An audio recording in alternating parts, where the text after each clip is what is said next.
You're tuning in to the Black Hollywood Live Network, featuring news, interviews, and commentary on all things Black Hollywood. Hollywood redefined. From Los Angeles, California, presented by Maria Menounos and streaming live thanks to Akamai Technologies. This is Black Hollywood Live. Justice is served. Featuring the week's roundup and commentary on legal news. Black Hollywood Live. Hollywood redefined. You're listening to Black Hollywood Live. And now, the host for Black Hollywood Live, Justice is Served. Welcome to Black Hollywood Live, Justice is Served. We are so excited to be with you again this Friday. I'm your host, Ebony K. Williams, and my co-host. I am Mari Fagel, and I'm glad that we both got the memo on neon colors On Fridays. neon bright colors, exactly. Wanted to make sure you're up and awake with us this morning. Again, we love this show. We are bringing you the very latest in legal news and the really interesting intersection, right, of legal things and Hollywood, because they seem to overlap so much. So exciting. Mari, get us started this week with our case of the week. Okay, so our case of the week this week is coming out of New York City. Floyd versus the City of New York. This is the stop-and-frisk decision. Judge Shira Scheindlin wrote a blasting opinion of the NYPD practice of stop and frisk, and she said that that practice of stopping individuals on the street and frisking them if you have a reasonable suspicion that they have a weapon is unconstitutional, violates not only the Fourth Amendment against unreasonable searches and seizures, but also the 14th Amendment, the Equal Protection Clause. And I think that this is definitely a step in the right direction. Ebony, I want to get your opinion. Sure. These are some statistics, and I just think, it's shocking to me. So between 2004 and 2012, that's 8 years, right, the NYPD used stop and frisk 4.4 million times. But if you break it down by race, and this is the true problem here, 83% of the department's stop and frisk were directed at blacks and Hispanics, even though blacks and Hispanics make up only 52% of the population. And it also doesn't even work most of the time, because in 88% of the stops, the individual was innocent of any wrongdoing, and in 98.5% of the stops, no weapon was found. Yeah. I think this is one of those issues, Mari, where we just got to call a thing. And this really was, I blogged about this on my website, the underlying issue that many people, including myself, had with the Trayvon Martin, George Zimmerman case, this notion of what is suspicion.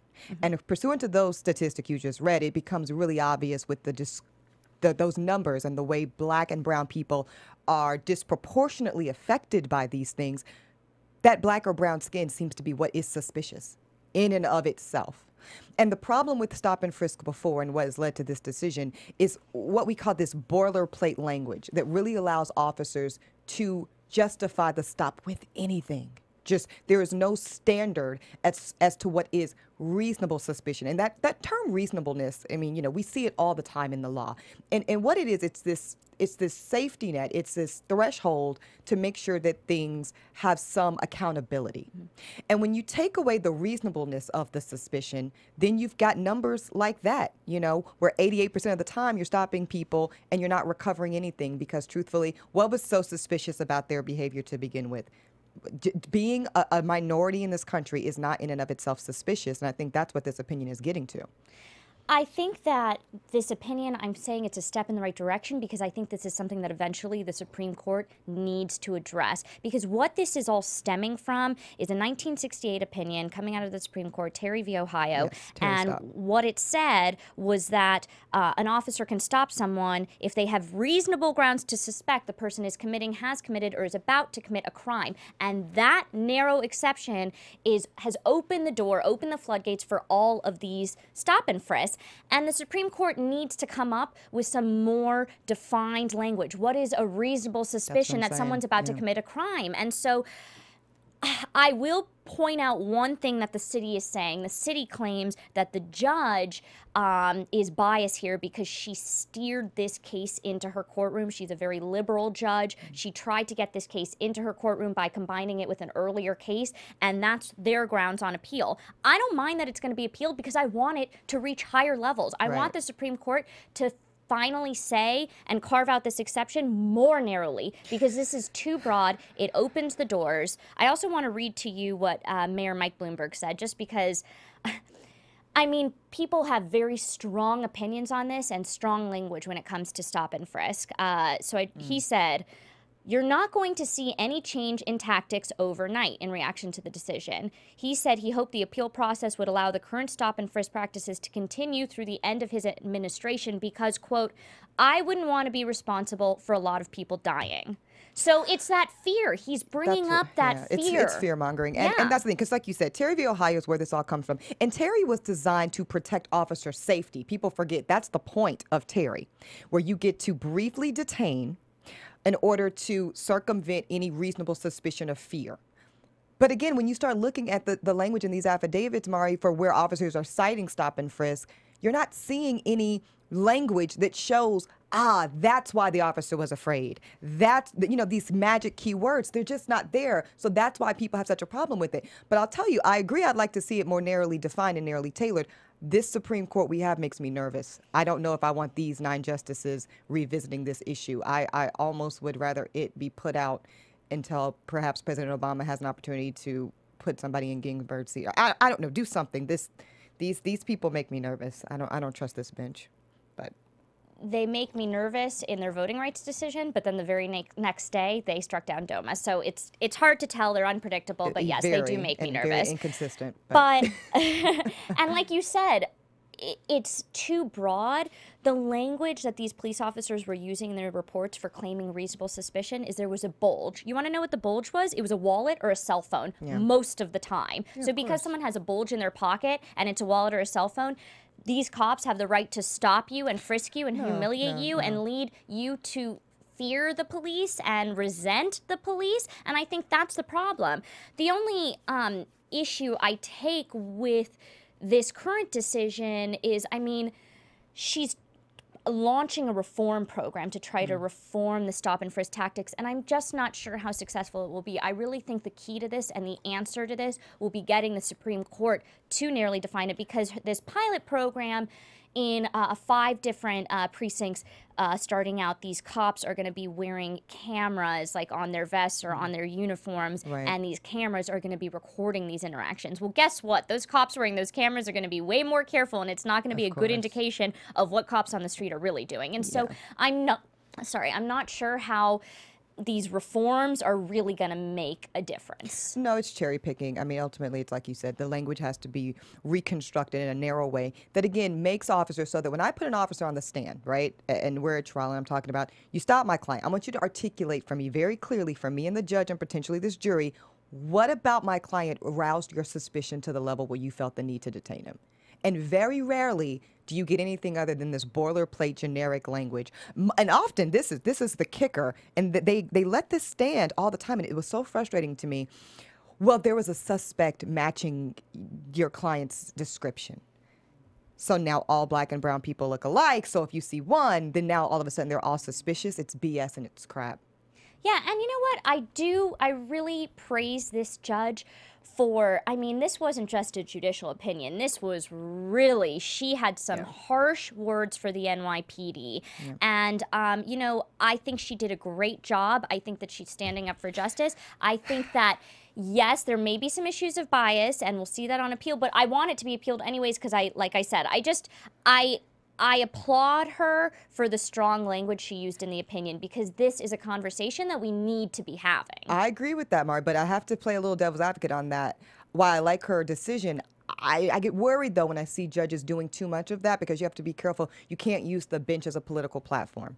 And you don't want, you know, that's the other side of that knife where people are saying, see, she's clearly got a political agenda undermining her judicial objectivity. So, you know, I do want her to maintain that in that role. Now, if she wants to step off the bench and legislate or be some type of lobbyist for these issues, great. But to do that from the bench, that's a fine line there. I don't want her to compromise what she's doing judicially because of this urgency she feels politically. And that's why it'll be interesting what they say at the appellate level about her her perceived bias in this issue. Certainly, certainly. All right, well, next up, one of our favorite segments here on the show, On the Docket. These are fun. And already I'm winning this bet, Mari. We had a bet last week. How often is Chris Brown going to show up on our docket? He's 2 for 2. He's 2 for 2. Well, actually, he's 3 because there was breaking news last week that he had the seizure. Yeah. And so I was thinking to myself, when we were talking about the cases that we were going to do for On the Docket and Chris Brown came up again, I was like, shoot. I was like, I said he was going to come up 5 times before the holidays. Yeah. It's going to be 5 times before the end of the month. Right, I was going to say, we're not even going to get to September. No. But here we go. Maybe not, though. Seriously. Okay, that's exciting. No, but seriously, Chris Brown now being sued. This is a civil suit being brought by the cousin of Frank Ocean. Now, if you recall, one of Chris's many brouhahas involved a scuffle with R&B singer Frank Ocean right outside of a recording studio. Allegedly, punches were thrown with Chris's entourage and Frank Ocean's entourage. Now, we thought this was over and done with when Frank Ocean declined to move forward with criminal prosecution. But here comes the civil suit. So this cousin is alleging that he was kicked and punched by Chris Brown's entourage, and of course that Chris Brown himself is liable for those actions. What do you think about that anyways, Mari?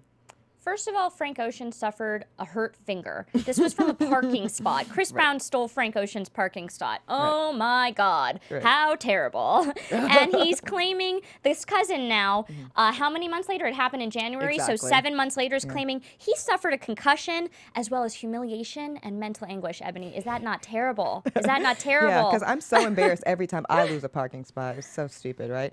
Yeah, I don't get that. And then even if that did happen, like even if one of Chris Brown's entourage members kicked or hit this guy, again, how is Chris responsible? I think that's a scapegoat there, and I'm not normally in a position to be defending the antics of Chris Brown. Yeah. But on this case, I think so. I think this is just Chris Brown has money, this guy wants money, and like you said, the 7-8 month delay doesn't really help his case. So hopefully Mark Garagos, who often represents Chris Brown in his legal woes, will be successful in getting this dismissed. I think he will, because I actually totally agree with what he said, which I don't like advocating for Chris Brown. But Mark Garagos said, this is what gives lawyers and lawsuits a bad name, is garbage like this, and then he's going to seek to have the lawsuit dismissed. I think it will be. I think it'll be dismissed, yeah. All right, paparazzi. There's some new legislation going down. It's ready to be signed by Governor Jerry Brown. The bill has passed through the legislature, and it's a statute that more narrowly defines harassment and the way that when paparazzi approaches and engages with celebrities and their children, that can now be deemed harassment. And this passage comes on the heels of some really compelling testimony and emotional testimony from some A-list actresses, including Halle Berry and Jennifer Garner. What do you think about that, Mari? Like, do you think, because Jennifer Garner in her testimony was like, look, I'm the one that signed up for this life of celebrity. I'm the one that chose to put my life in the spotlight. My children did not make that choice. And for them to constantly have to deal with the paparazzi and taking pictures and being scared of the men, as the kids call these guys, it's just not fair, and it is harassment. Do you buy that? No, I totally buy it, and I think that Jennifer Garner made a good point in that it's not even just the paparazzi, it's the fact that these swarms and crowds of men are around the kids, that they can't distinguish the paparazzi who are getting paid to take pictures from the crazy stalkers. Exactly. She said that the man who's behind bars for threatening to cut her babies out of her belly was part of a group of men standing outside the school trying to get paparazzi photos. He blended in, and that's the problem, and that is what's so scary. What I think is interesting is you said this is going to broaden the definition of harassment, because it's going to say that harassment will include taking a photo of a child without the permission of a legal guardian. Right. Well, this is just the next step, because in, I believe, 1999, California passed an anti-paparazzi law that broadened the definition of trespassing. Oh, good. To say that trespassing could include not just physical, your body stepping on someone else's land trespassing, but trespassing through the use of a lens. The lens, right. And the interesting thing is that's been used a lot against reporters and different hidden camera shows, that law, but very rarely in this, however many years, decade or so that this law has been on the books, has it been used against the paparazzi. It was actually used against a paparazzo in Justin Bieber, there was a car accident because the paparazzo took the picture of Justin Bieber, and then the paparazzo tried to claim that that law was unconstitutional, and the judge ruled it was not. But it's interesting that broadening the definition of trespassing has not done enough to protect these celebrities. Right. So I hope that broadening the definition of harassment will. I hope so too, only because I do agree with that notion that the kids didn't choose this lifestyle, you know, and poor little Halle Berry's daughter. I mean, we know that there's a really egregious custody issue going on with her and her ex and all that stuff and the fight and all this stuff. And this little girl, every time she's out with her mom and the paparazzi gets in her face, they're saying stuff to her like, you might not see your dad anymore. How does that make you feel? Yeah, and that's actually traumatizing for a 4-year-old. So I certainly hope that this is signed into law by our governor, and it, like you said, it goes far enough to actually be effective. Yeah. Update with the Usher custody case. Speaking of really nasty custody battles, we know that last week a judge dismissed his ex-wife Tamika Foster Raymond's efforts to regain primary custody of her children following the near drowning of their 5-year-old son. She is not at all satisfied with that ruling, and as you know, I'm not surprised. She went on Good Morning America to talk about her feelings.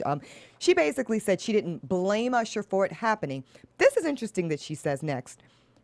I was angry that it happened on his watch because accidents happen, but my children have never been injured on my watch. Now, that seems odd, knowing that we all know that her 11-year-old son drowned in a horrible, tragic water accident last year. So I'm not really sure if that's intellectually honest of her to really claim that. Well, it was a jet ski accident, and then he was in a coma. Maybe she thinks it wasn't on her watch because she wasn't there when it happened and he was with friends. I don't know. I just think what's weird is this... She has a severe... I want to get the language right on this. She's talking about the fact that, Dan Abrams brought up the fact in the interview that she has a mental disorder, a moderately severe mental disorder. What's that? I want to know more information on that and whether that has to do with the fact that she doesn't have primary custody. I think it has a lot to do with it, absolutely, because the exam was administered last year, because Usher received full primary custody August 2012. And in preliminary of that, a judge ordered this psychological exam, and that's where part of where he found this basis to decide it was in the best interest of the children to be with Usher. But what is it that she has? Is it... I just want to know more details. Yeah, I don't know. I don't know what the confidentiality it hasn't been released concerning yet. that. Yeah, because obviously it must be egregious enough to take her children away from her. And so that leads us to our viewer question. Mari, can you share with us really quickly? Yeah, and obviously we want you viewers and our audience to reach out to us on Twitter at Mari Fagel. At Ebony_K. And reach out to us on Facebook, reach out to us on Black Hollywood Live. Absolutely. Call us, tweet us, everything. We love to hear from you. We love to hear from you, and we actually, AnimB19 on YouTube had a question. I would like to know if she is on child support. Right. And the answer to that is no. Once the judge decides that there's a primary custodian in a child custody case, the other person is not entitled to child support. In order to get child support, you have to show dependency, and you also have to be the caretaker of the child. So she's not on child support right now. Now, if the judge was to, they have a custody date coming up. They'll be back in court August 27th to revisit. She's filed for a modification, which is your recourse when you don't like the existing custody arrangement. Now, if the judge at this point gives joint custody, there's a chance that she could have some rights to child support, because the way the judge sees it is the child shouldn't have clear distinctions in their lifestyle between the parents' homes. Yeah. So if it's ruled to be a 50-50 joint custody agreement, then Usher would have to compensate his ex-wife in a way that she can provide in the same way he could for the child. That's how that would work. In the rare instance that she gets full primary custody, which is all but probably impossible based off what we know, but if that were to happen, then she would be entitled to significant child support because Usher would have to provide in the same way that the child is cared for in his custody. So, yeah, the only thing I will say about her quickly is I do feel bad for her in the sense that she said that, I'm a normal girl. I don't have a publicist. I don't have an agent. This is a smear campaign against me, and I can't fight the machine. Yeah, whatever. Here's why I'm grossing her out. Because you knew that when you pursued a sexual and romantic relationship with Usher Raymond. This is not some guy off the streets who blew up after the fact. But she when was a you married, fall in love, she was a you married, don't see this happening. She was a married woman, Yes. Mari, when she pursued this young man. Yes. Okay? Get out of here, Tamika. I don't want to hear that crap. Well, I'm just saying at this point, you know, they're bringing up the fact that she has this mental disorder and she doesn't have this whole publicity campaign support staff behind her. That's like if I'm sitting here today and I decide I want to go out and have a baby for Chris Brown because I lost my damn mind, right? And do I then get to claim, oh my God, this is paparazzi and he has all this money? Of course he does. And you knew the odds would be stacked against you had it come to this. And I always tell people, this is why I don't practice family law now and I hate it. Because the more in love that you are going into a situation like that, please know that that love will quickly shift and turn into the most vile, disgusting hatred towards one another if it turns wrong. And I know that's so unromantic, but it's true, and that's why we have prenups. Okay, next case on the top of the docket. Paula Deen getting some good legal news this week. The race discrimination portion of the lawsuit filed against her dismissed. Thoughts on that, Mari? Well, actually, her argument that she made a couple months ago worked. It was successful because this was a white employee who was suing for race discrimination, and she said right after the Prop 8 case came out, which said that case had no legal standing in the Supreme Court, she kind of used that similar argument to say this white person doesn't have the legal standing to claim racial discrimination, and the judge agreed. Right, and so just to clarify, legal standing, of course, meaning that you are directly injured by the wrongdoings of another, and you have to be able to show that in order for you to have legal standing to be able to appear and make that case in court. Judge said that. But I want to ask you this, Mari, as our resident white person here on the show.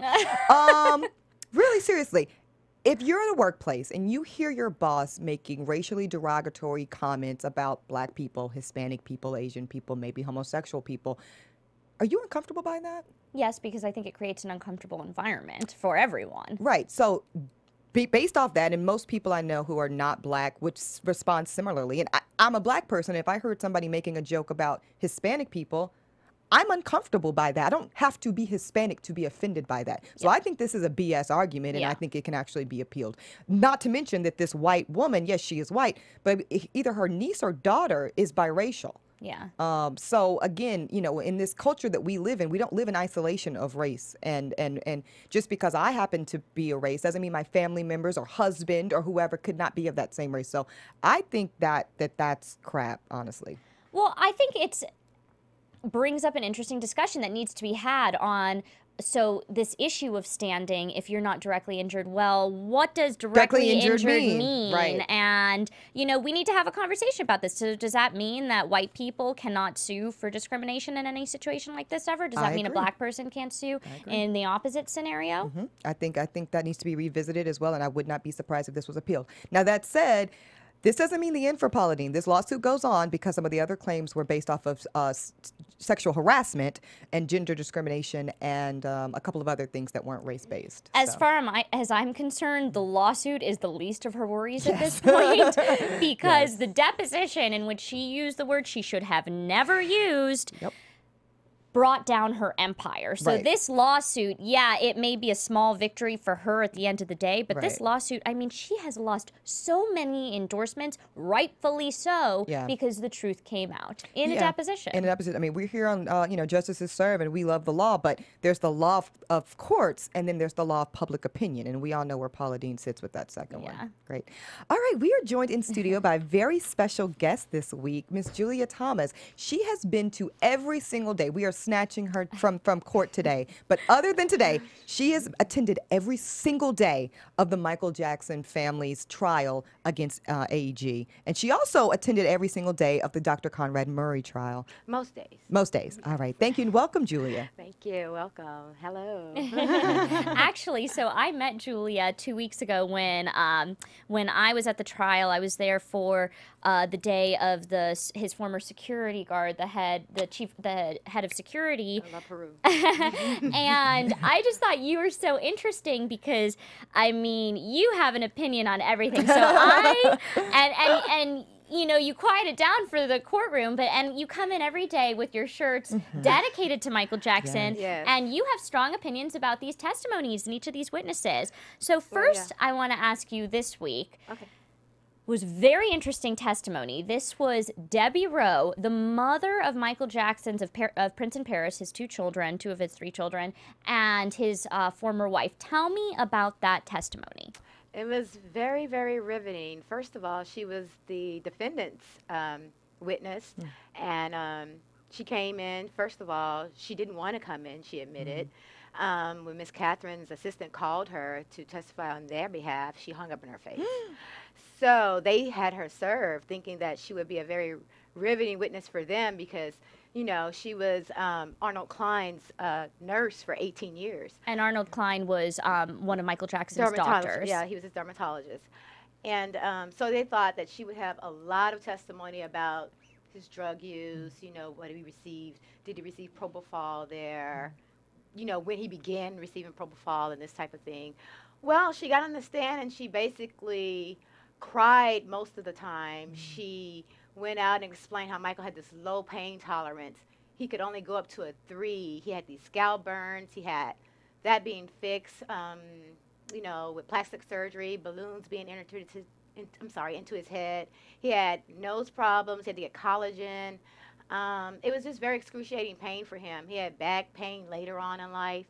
So he suffered from lupus, vitiligo. He had a lot of health, you know, disorders. And she said actually that Arnold Klein and another doctor took advantage of his low threshold for pain. And this has been known for years. They would bid against each other with the highest medication. Like, I'm talking morphine, heroin-based, you know, medications that are addicting.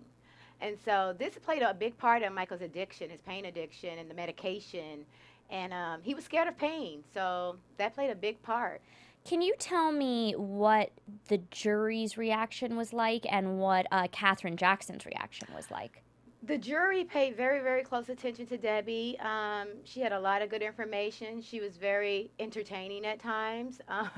They laughed with her. They, you know, they felt for her. They felt her pain. Like I said, she sobbed most of the time. She spoke on her kids. She actually let it out that her daughter had tried to kill herself. Right. And so that was their first time hearing that, you know. So it was just very, very riveting testimony. And when it was over, she hugged and kissed Miss Catherine and said, let's make plans for the weekend. Now, let me ask you this, Julia. You said that she was called by the defense. So AEG called her anticipating a particular form of testimony, I'm sure. Do you feel like they played themselves? They played themselves big time. She was totally testifying, if you would thought, for the plaintiffs. I mean, it sounded just as if she was for the plaintiffs. I mean, you know, her kids are the plaintiffs. Right. And Maury, don't you think that's so interesting? I mean, I'm always so shocked when I see that, because to me, I saw that in the Zimmerman trial. I felt like a couple of the witnesses that the state called ended up really doing more of a benefit for the defense.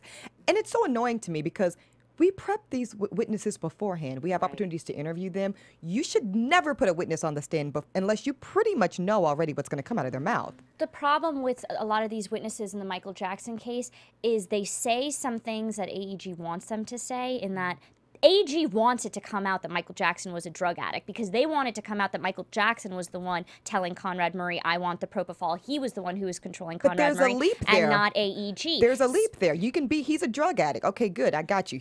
She can testify to that. But the source of that start of the addiction, obviously that's where there's some murky water. Yeah, so, but these witnesses, like, they're beneficial to them in that they're testifying about Michael Jackson wanting these drugs, being addicted to these drugs, asking for these drugs, but then it's a disadvantage to them because a lot of these witnesses were very close to Michael Jackson. She was on the stand crying. The head of security I saw, I thought was near tears, obviously had a very close relationship to Michael Jackson. So, you know, it hurts them too. Yeah. I mean, at the end of the day, their witnesses get off the stand and go and address Ms. Jackson and tell her they're sorry, they loved Michael, how much he meant to them, how much he changed their lives with the way he was, the type of person he was. And that's really bad for AEG because now you've got Michael Jackson seeming incredibly sympathetic and almost not as responsible and accountable, which are two really important legal standards concerning this lawsuit. And if the jury, if even one or two jurors feels like Michael's not that responsible for his own addiction, you've got a verdict that they're not going to be happy with. And I want to ask you, you have been, I mean, this case has been going on for 15 weeks now, and it's going on through September. And it's been interesting because instead of the jurors being tired, being annoyed, you said they were laughing this week. Last week when Kenny Ortega, the tour director, was on stand, they were clapping. So tell me about this jury and your thoughts watching them day in, day out. They seem to really be paying attention. They really are paying attention to what's going on in the courtroom. They're taking notes. They're watching body language. They're watching the attorneys present their cases. They're really involved. I mean, it's been going on a long time, but they knew that that was the case when they got into it. I was there for jury selection. Right.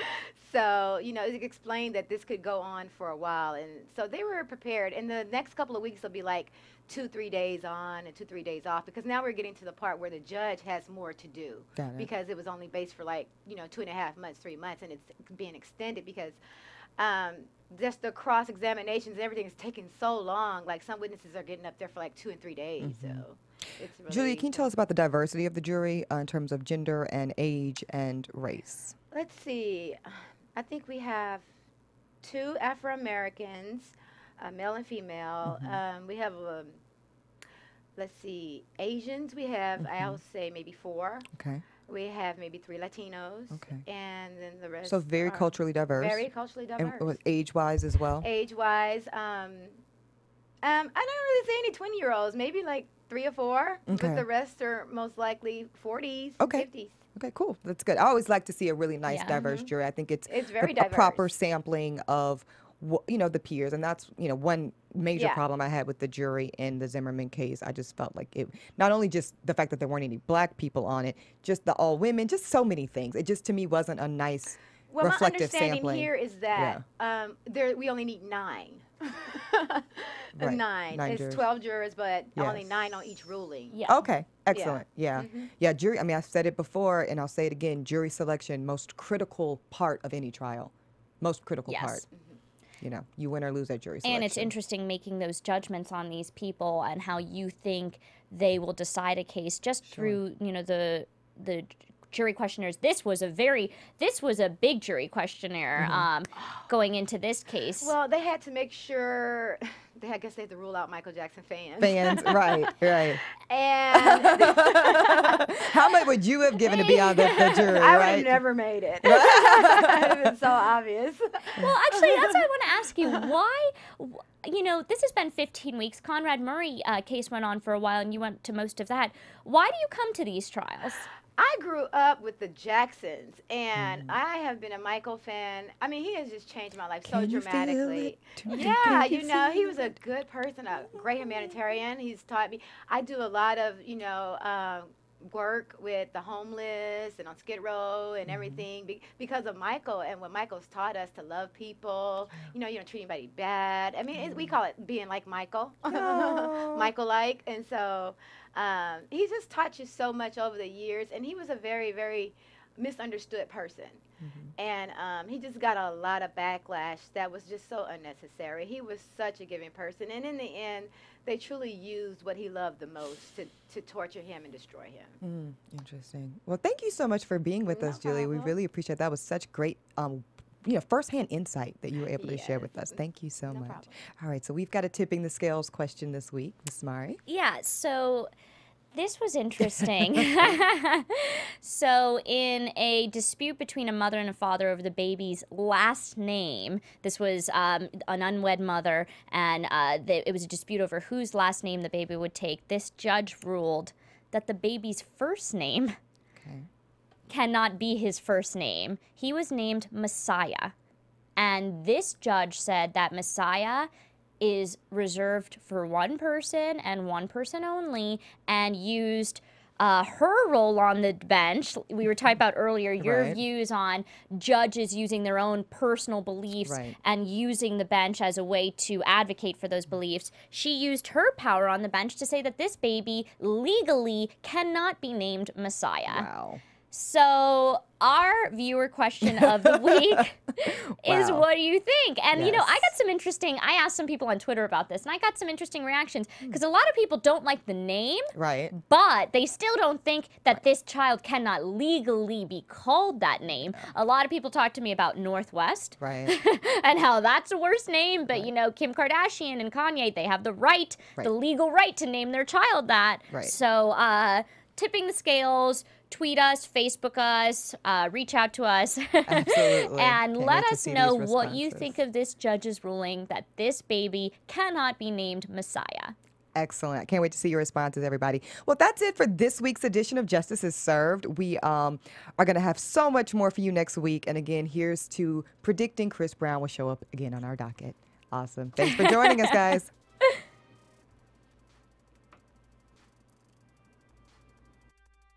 From producers Maria Menounos, Kevin Undergaro, Phil Svitek, Dario Kristen, and the entire BHL staff, we would like to thank you for tuning in to the Black Hollywood Live Network.